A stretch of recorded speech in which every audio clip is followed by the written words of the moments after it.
тилекке каршы көпчүлүк аялдар, аталар жакшы дуаларын айтып жүрүүдөн ордуна ачууланган кезде аларга дуа турмак, терс дуа кылышат аларга дейт. Каршы дуа. Пайгамбар саллаллаху алейхи вассалам айткан. Бул Муслимде келген сохих хадис. Ла тадуу аля анфусикум. Өзүңөргө каршы дуа кылбагыла. Жанагы кээ бир дуа кылат, ушул күндү көрбөй эле калсам болмок, өлүп эле калсам болмок, жер мени жутуп эле кетсе болмок. Канча деген адам кээде өзүнө бир бале сөздөрдү сүйлөйт. Бул дуа да ушундай болсом деген кимден сурап атасыз муну? Өлүп калсам болмок деп. Өзүңөр каршы дуа кылбагыла. Вала тадуу аля ауладикум. Балдарыңарга да каршы дуа кылбагыла. Көп адамдар кебиле ойлошу мүмкүн, каршы дуа кылуу деген колду көтөрүп алып, о Аллах ушу баламды өлтүр, ушу баламды жанын алып кет деп айтып дуа кылмак беле. Жок, бул жерде мен ачуу келгенде адам жерге кирип өлүп кал, мен маани берген жокмун деген менен ал оозтон чыккан сөзсүз дуа ал балдарга болгон. Ошон үчүн абайлаш керек. Ачууланганда, балдар бир нерсе тоң моюндук кылып укпай калганда ата-эненин оозунан жакшы сөз чыгыш керек. Эгерде силер ушундай убакытка дал туш болуп кала турган болсоң, Аллах Таалам сөз жооп берет ага дейт. Башка бир хадистерде бар, бале тилге байланган деп. Тилден чыкты болду, мен унутуп койдум эмес, анын сөзсүз асары бар келечекте. Кесир сөз деп кыргызда айтат го. Окам мен инсанин да али ауладихи. Канча деген адамдар бар, балдарына жакшы дуа кылышат. Түндүн акыркы бөлүгүндө, таң аткан кезде, намаздардын артында, саждада, мына ушул бул дуалардын ажайып таасирлери бар балдарына дейт. Пайгамбар саллаллаху алейхи вассаламдан Аби Умама деген радиаллаху анху сураган: "О Аллахтын элчиси, кайсыл дуа эң угумдуу, Аллахка жакын, кайсыл учурда?" Пайгамбар саллаллаху алейхи вассалам айткан: "Жауфул лейлил ахир", түндүн акыркы бөлүгүндө деп. Жана намаздардын артында деген. Артында деп ушу намаздын артында, жана аттахият, салават айтканда, салам бергенге чейинки убакыттарда айтат алымдар.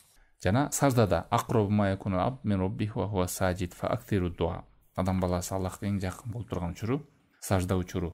Ошол кезде дуаны көп айткыла. Жакында эле бир фатва окуп калдым. Шейх Ибн Бас жаңылбасам. Ошодон бир аял сурап атат: "Я шейх, мен күнөөкөр боломбу, кандай?" Жакында бир окуя болду. Ушу балам бир аз тентек эле, ар айтам, бер айтам болбойт. Жашабагыр, жерге киргир, өлүп калгыр деген сөздөрдүн бирин айтып жүрүптүр да. Ачуулан анан ага маани бербей эле туугандардына кетип калгам дейт. Келсем балам өлүп калыптыр дейт. Ушу келгенде эле жанагы сөзүм кулагыма жаңыр турду дейт. Айткан сөзүм. Ага чейин маани бербей эле айткам, бирок ошо баламдын өлгөнүн көрүп, ошо сөздөрүм кулагыма жаңыр. Анан шейх ошого насаат берип атат. Айрыкча ата-энелер балдарга укпаса дагы дайыма жакшы батаңар менен, жакшы сөзүңөр менен ушкула дейт. Аллах Таалам насиби менен бир жолу бир шейхке кызмат кылып жардам берип калдым. Ошонун үй бүлөсүн көрдүм, балдарын көрдүм. Анан булар кандай экен деп. Ошол балдары кээде бир укпай калгандарын көрүп, анан ачууланган кезинде кандай эмне деген сөздөрдү айтат деп карасам, алар ачуу келип кеткенде Алла яхдик дейт экен. Аллах Таалам сени түз жолго салып калгыр. Аллах Таалам сага ыйманың бекемдеп калгыр деп ошентип ушушат экен да. Ушканда да ачуу келгенде ушу сөздөр чыгат экен. Алла яхдик деген Аллах Таалам сени түз жолго салса экен деген сөз менен. Бул пайгамбар саллаллаху алейхи вассаламдын жолу, исламдын тарбиясы бул. Шейх Фаузан сөзүнүн аягында бул тепкичте эскерттир. Отахари ата-эне дагы жөнөкөй эле сөздөрү менен айта бербей, ихлас менен кайсыл учурда дуа кабыл болот, ошондой кезде айтканга адат кылып үйрөнсүн дейт. Амба кээ бирлер бар, дежурный сөздөрүн айтып эле, элдин көзүнчө жаттап алган дуалары бар. Ушул жаш келип калып, бир мындай бир оозуңда жашынакай дуасы жокпу деп айтабы деп жаттап алган адамдар болот. Элдин көзүнчө уйку аштырып айтып, ой, сундук дуаларды билет экен бул деп.